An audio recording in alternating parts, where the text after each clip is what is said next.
அன்பிற்கினிய சகோதர சகோதரிகளே, நம் அனைவர் மீதும் ஏக இறைவனுடைய அமைதியும் கருணையும் உண்டாகட்டுமாக என்கிற பிரார்த்தனைகளோடு இன்னைக்கு நம்ம பார்க்க இருக்கிற இந்த வீடியோங்கிறது ஒரு முக்கியமான தீர்மானம் ஒன்றை இஸ்ரேலுடைய பாராளுமன்றமாக இருக்கக்கூடிய நெசட்ல கடந்த புதன்கிழமை கொண்டு வந்திருக்கிறார்கள்.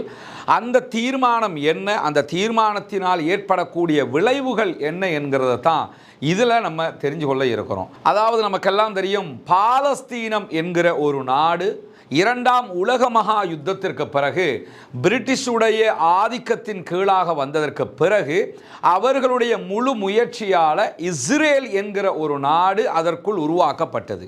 யதார்த்தமான உண்மையான நாடே பாலஸ்தீனம் தான். ஆனால் அதுக்குள்ள புதிதாக இஸ்ரேல் என்கிற ஒரு நாட்டை அவர்கள் உருவாக்கினார்கள். அதற்கான எல்லா உதவியொத்தாசைகளையும் செய்தார்கள். அவர்களை வளப்படுத்தி வலுப்படுத்தி மிகப்பெரிய பலம் வாய்ந்த ஒரு நாடாக கட்டமைத்தார்கள். இதற்கான அடிப்படை காரணமே என்னன்னா, மத்திய கிழக்கை கண்ட்ரோல் பண்ணணுமாக இருந்தால் மத்திய கிழக்கில் இந்த மாதிரி அடாவடி செய்யக்கூடிய ஒரு குழு இருக்க வேண்டும் என்பதற்காக நாஜி படைகளால் பாதிக்கப்பட்டதாக கூறப்படுகிற யூதர்களை ஒட்டுமொத்தமாக கொண்டு வந்து இஸ்ரேலுக்குள்ள குடியமர்த்தினார்கள். அன்றிலிருந்து இன்று வரைக்கும் நீங்க பார்த்தீங்கன்னு சொன்னா, இஸ்ரேல் முழுவதுமாக பாலஸ்தீன அப்பாவிகளை கொன்று குவிப்பதும் அவர்களுடைய வீடுகளை இடங்களை அபகரிப்பதுமாக அவர்களுடைய அடாவடித்தனங்கள் தொடர்ந்து கொண்டே இருக்கிறது. பல முறை பாரிய யுத்தங்களும் இஸ்ரேலால் பாலஸ்தீனம் மீது திணிக்கப்பட்டிருக்கிறது. இந்த சூழலில் தான் கடந்த அக்டோபர் 7, 2023 முதல் இஸ்ரேலுக்கும் பாலஸ்தீனத்திற்கும் இடையிலான சண்டை உக்கிரமாக நடைபெற்று வருகிறது. ஒரு தனி நாடாக இல்லாத பாலஸ்தீனத்தில் காசாவில் இருக்கக்கூடிய பாலஸ்தீன விடுதலை இராணுவத்தை சேர்ந்தவர்கள் தொடர்ந்து இஸ்ரேலுக்கு எதிரான பதிலடி தாக்குதல்களை வழங்கினாலும் இஸ்ரேல் வான்வழி, கடல் வழி, தரைவழி தாக்குதல்களூடாக காசாவை ஒட்டுமொத்தமாக அழித்து விட்டது. ஆனால் காசாவுக்குள் இருக்கக்கூடிய போராளிகளை அவர்களால் அழிக்க முடியாத ஒரு சூழல் இருக்கிறது. இந்த சண்டை நடந்துகிட்டு இருக்கக்கூடிய காலப்பகுதிகளுக்குள்ளாக இன்னும் ஒரு காரியத்தையும் இஸ்ரேல் தொடர்ந்து செய்து வந்தது. அது என்னன்னா, காசாவில் யுத்தம் நடந்து கொண்டே இருக்கும் போது இஸ்ரேல் இன்னும் ஒரு காரியத்தையும் செய்து வந்தது. அது என்ன காரியம் என்று சொன்னால், பாலஸ்தீனத்தினுடைய காசா பகுதிகளை அழிப்பதோடு காசாவை தாண்டிய பாலஸ்தீனத்தின் இன்னொரு பகுதியாக அறியப்படுகிற வெஸ்ட் பேங்க், மேற்கு கரையை எப்படியெல்லாம் கைப்பற்ற முடியுமோ அதற்கான வியூகங்களையும் அமைத்தார்கள். பின்னால் தெரிகிற இந்த வரைபடத்தினூடாக நம்ம அதை புரிஞ்சுக்கிற முடியும். இதுதான் பாலஸ்தீனத்தினுடைய வரைபடம். உண்மையாகவே இங்கிருந்து நீங்க எடுத்துக்கிட்டீங்கன்னு சொன்னா இது முழுவதுமே பாலஸ்தீனம் தான். நான் வரைகிற இந்த பகுதியை எடுத்துக்கிட்டீங்கன்னா இந்த பகுதி முழுவதுமே பாலஸ்தீனம் என்று அறியப்பட்ட பகுதிகள். இங்க சிரியா இருக்கிறது, இந்த பகுதிகளில் ஜோர்டான் இருக்கிறது, இங்க நீங்க பார்க்கலாம் ஈஜிப்ட், எகிப்து இருக்கிறது. இது மெடிட்டேரியன் சி இருக்கக்கூடிய பகுதி. இதற்கிடையில் லெபனானுடைய பகுதிகளும் இருக்கிறது. அதை நம்ம இந்த இடத்துக்கு பேச வரல. சுருக்கமாக புரிந்து கொள்வதற்கு இந்த வரைபடத்தை தெரிந்து கொள்ளுங்கள். இந்த வரைபடத்துக்கு உள்ள நீங்க பார்த்தீங்கன்னு சொன்னா இது முழுவதுமே பாலஸ்தீனமாக இருந்தது. இந்த பாலஸ்தீனத்தில் இப்ப இந்த பகுதி மாத்திரம்தான் பாலஸ்தீனமாக இருக்கிறது. இங்க ஒரு பகுதி, அதே மாதிரி இங்க இருக்கக்கூடிய ஒரு பகுதி. இந்த பகுதி வெஸ்ட் பேங்க் என்று அழைக்கப்படுகிறது. இந்த பகுதி காசா என்று அழைக்கப்படுகிறது. இந்த ஒட்டுமொத்த பகுதிகளையும் இஸ்ரேல் தான் கண்ட்ரோல் பண்ணி கொண்டு இருக்கிறாங்க. இங்க நீங்க பார்க்கலாம், பாலஸ்தீனத்தினுடைய இரண்டு பகுதிகள் வெஸ்ட் பேங்கும் காசாவும் எந்த விதமான தொடர்புகளும் இல்லாமல் இருக்கிறது. இந்த பக்கம் ஒரு பகுதியும் இந்த பக்கம் ஒரு பகுதியும் இருக்கிறது. இதற்கு நடுவில் உள்ள பகுதிகளை எல்லாம் இஸ்ரேல் கண்ட்ரோல் பண்ணி கொண்டு இருக்கிறாங்கிறத நம்ம புரிய முடிகிறது. நிலைமை இப்படி இருக்கிற நேரத்தில் இந்த யுத்தத்துக்கு மத்தியில் இஸ்ரேல் செய்த காரியங்கள் என்னன்னா, காசாவில் யுத்தம் நடக்கிற அதே நேரம் வெஸ்ட் பேங்க்ல இருக்கக்கூடிய அப்பாவிகளை தொடர்ந்து கைது செய்து கொண்டு வந்தார்கள். வெஸ்ட் பேங்க் எடுத்துக்கிட்டீங்கன்னா இந்த வெஸ்ட் பேங்க் முழுவதுமே பாலஸ்தீன மக்களுடைய கைகளில் இல்லை. இதற்குள் பல பகுதிகளை இஸ்ரேல் தான் கண்ட்ரோல் பண்ணி கொண்டிருக்கிறாங்க. கிட்டத்தட்ட 60% நிலப்பரப்பு இஸ்ரேல் ராணுவத்தால் தான் இங்கே கைப்பற்றப்பட்டு கண்ட்ரோல் பண்ணப்படுகிறது. பேருக்கு மஹமூத் அப்பாஸ் இருக்கிறான், அவங்கிட்ட கொடுத்து நீங்க வந்து இந்த பகுதிகளை ஆண்டுக்குறங்க அப்படின்னு இருக்கிறாங்க. அங்க ஆள்றதுக்கு ஒண்ணுமே கிடையாது. அது சென்னை மாநகராட்சி அளவுக்கு கூட அவங்கள்ட்ட பலம் கிடையாது, அல்லது கொழும்பு மாநகர சபை அளவுக்கு கூட அவங்கள்ட்ட பலம் கிடையாது. ஒரு சின்ன பகுதிகளை அவங்க நான் தான் பாலஸ்தீனத்தில் ஜனாதிபதி வேற இருந்தால் சொல்லிக்கிட்டு இருக்கிறான். நாடே இல்லை, அது எப்படி ஜனாதிபதி ஆக முடியும் என்கிற கேள்விகள் எல்லாம் எழாமல் இல்லை. இப்படி இருக்கிற சந்தர்ப்பத்தில் இந்த வெஸ்ட் பேங்க் பகுதிகளில் தான் ஜெருசலம், ரமல்லா அதெல்லாம் இருக்கிறது. குறிப்பாக மஸ்ஜிதுல் அக்ஸாவும் இங்கே தான் இருக்கிறது. இந்த காலகட்டத்தில் தான் பல சகோதரர்கள் அவங்க கைது செய்தது மட்டுமல்லாமல் இந்த பகுதிகளிலையும் பல குடியேற்றங்களை அவர்கள் உருவாக்கி வருகிறார்கள். புதிய புதிய இடங்களில் போய் அங்கே இருக்கக்கூடிய அப்பாவிகளை அடித்து விரட்டுவாங்க. அடித்து விரட்டிவிட்டு அங்கே என்ன பண்ணுவாங்கன்னு கேட்டால் யூதர்களை கொண்டு வந்து குடியமர்த்துவாங்க. இப்படி அந்த இடத்தை தொடர்ந்து மேலதிகமாக கைப்பற்றி கொண்டே வருகிறார்கள். 1967களுக்கு பிறகுல இருந்த பாலஸ்தீனத்தை கூட பல பகுதிகளை அவங்க கைப்பற்றிக்கிட்டு வர்றாங்க. ஆனால் யாசர் அரஃபாத்தோடு இஸ்ரேலுடைய அப்போதைய பிரதமர் செய்து கொண்ட ஆஸ்லோ உடன்படிக்கை பிரகாரம் புதிய குடியேற்றங்கள் எதையுமே அவங்க பண்ணக்கூடாது. வெஸ்ட் பேங்க்ல குறிப்பாக புதிதாக அவங்க யார் எந்த யூதர்களையும் கொண்டு வந்து புதிய இடத்தை அபகரித்து பிடிக்கக்கூடாது. ஆனால் அதையெல்லாம் மீறி ஆஸ்லோ உடன்படிக்கையை மீறித்தான் இந்த காரியங்களை செய்து வருகிறார்கள். சரி, இப்போது என்ன நடந்திருக்கிறது என்று பார்த்தீங்கன்னு சொன்னா, இஸ்ரேலுடைய பாராளுமன்றம் நெசட்ல கடந்த புதன்கிழமை ஒரு தீர்மானம் கொண்டு வரப்பட்டது. இதுதான் நெசட்டுடைய அந்த காட்சியை தான் நீங்க பார்க்குறீங்க. நெசட்ல எடுக்கப்பட்ட தீர்மானத்தினுடைய வாக்கெடுப்பை தான் நீங்க பார்க்குறீங்க. அது என்ன தீர்மானம், என்ன வாக்கெடுப்புன்னு சொன்னா, வெஸ்ட் பேங்க் என்று அறியப்படக்கூடிய மேற்கு கரையை முழுவதுமாக இஸ்ரேல் கட்டுப்படுத்த போகிறது. முழுவதுமாக அதை இஸ்ரேலாக நாம் அறிவிக்க வேண்டும்.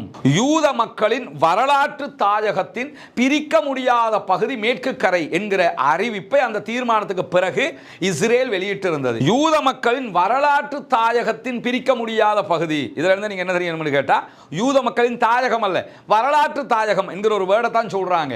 அப்படி என்றால் தற்போது காசாவை வெல்ல முடியாதவர்கள் வெஸ்ட் பேங்க் என்கிற மஹமூது அப்பாஸ் என்கிற இஸ்ரேலுடைய கையாளாக செயல்படக்கூடிய ஒருவனுக்கு கீழாக அதை வைத்துக் கொண்டிருந்தவர்கள் இப்பொழுது ஒட்டுமொத்தமாக அது இஸ்ரேல் தான் என்று அறிவிப்பதற்கு தலைப்பட்டு விட்டார்கள். அந்த அடிப்படையில் தான் இந்த தீர்மானத்தை அவங்க கொண்டு வந்தாங்க. இந்த தீர்மானத்துக்கு இஸ்ரேலுடைய பாராளுமன்றத்தில் 120 பேர் இருக்கிறாங்க, பார்லிமெண்ட் மெம்பர்ஸ்.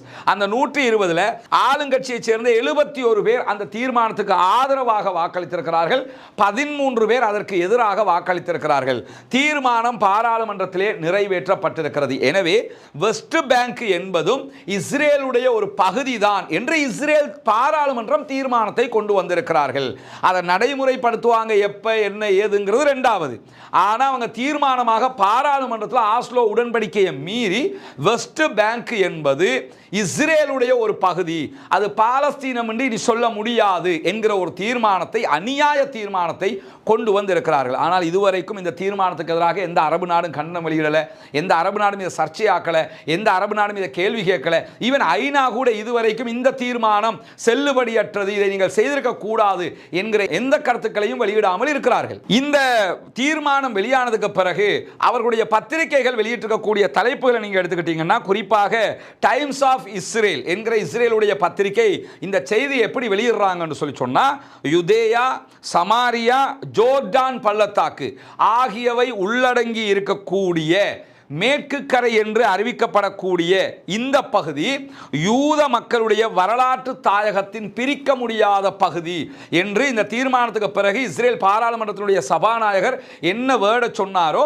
அதே வார்த்தையை டைம்ஸ் ஆஃப் இஸ்ரேல் வெளியிட்டிருக்கிறத நம்ம பார்க்க முடிகிற அதே நேரம் எடியோத் அஹ்ரோனோத் வெளியிட்டிருக்கக்கூடிய செய்தி குறிப்பில் அவங்க என்ன சொல்றாங்கன்னு கேட்டா, இந்த தீர்மானம் சட்டபூர்வமாக இஸ்ரேலோடு வெஸ்ட் பேங்கை இன்னும் இணைக்கவில்லை.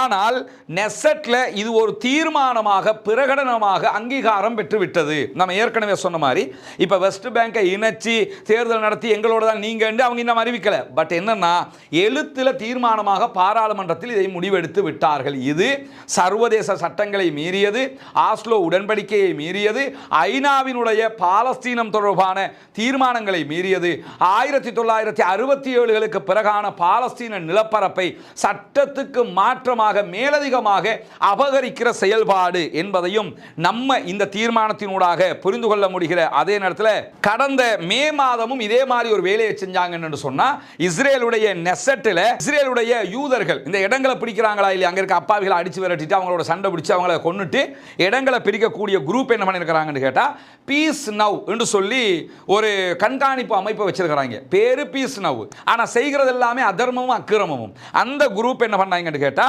22 புதிய கிராமங்களை உருவாக்க வேண்டும். புதிதாக 22 இடங்கள்ல கொண்டு வந்து யூதர்களை நாங்க குடியமர்த்தணும் என்று சொல்லி ஒரு கோரிக்கையை விடுத்திருந்தாங்க. இங்க நீங்க பார்க்கலாம். அந்த கோரிக்கைக்கு இஸ்ரேலுடைய நெசட் என்ன பண்ணினாங்கன்னு சொன்னா அனுமதி கொடுத்தாங்க மே மாதத்திலேயே. இதுவும் சட்டத்திற்கு புறம்பானது. இந்த காட்சிகளை நீங்க பார்க்கலாம். இதெல்லாம் அவங்க கவர்மெண்டே கட்டி கொடுக்கிற வீடுகள். கட்டி கொடுத்த ஒரு இடத்தை அபகரிப்பாங்க, கவர்மெண்டே வீடை கட்டி கொடுத்து இங்க வந்து உட்காரு அப்படின்னு சொல்லி பாலஸ்தீன மக்களுடைய பூர்வீக நிலங்களை மீண்டும் மீண்டும் கைப்பற்றுகிற, அபகரிக்கிற ஒரு ஏற்றுக்கொள்ள முடியாத மனிதநேயத்துக்கு எதிரான ஆக்கிரமிக்கிற சிந்தனையோடு இஸ்ரேல் தொடர்ந்து செயல்பட்டு வருகிறது. இஸ்ரேலுடைய பாராளுமன்றம் நெசட்ல கொண்டு வரப்பட்ட இந்த தீர்மானம் என்பது சட்ட விதிமுறைகளுக்கு மாற்றமானது என்பதை தாண்டி மனிதநேயம் மிக்க யாரும் ஒப்புக்கொள்ளாத, ஏற்றுக்கொள்ளாத ஒரு தீர்மானமாகவும் இருக்கிறது. இஸ்ரேலுடைய அக்கிரமங்கள் உச்சம் தொட்டு கொண்டிருக்கிறது. இஸ்ரேலுடைய அழிவுகள் உக்கிரமடைந்து கொண்டிருக்கிறது. பாலஸ்தீன அப்பாவிகள் மீதான அவர்களுடைய தாக்குதல்கள் உக்கிரமடைந்து கொண்டிருக்கிறது.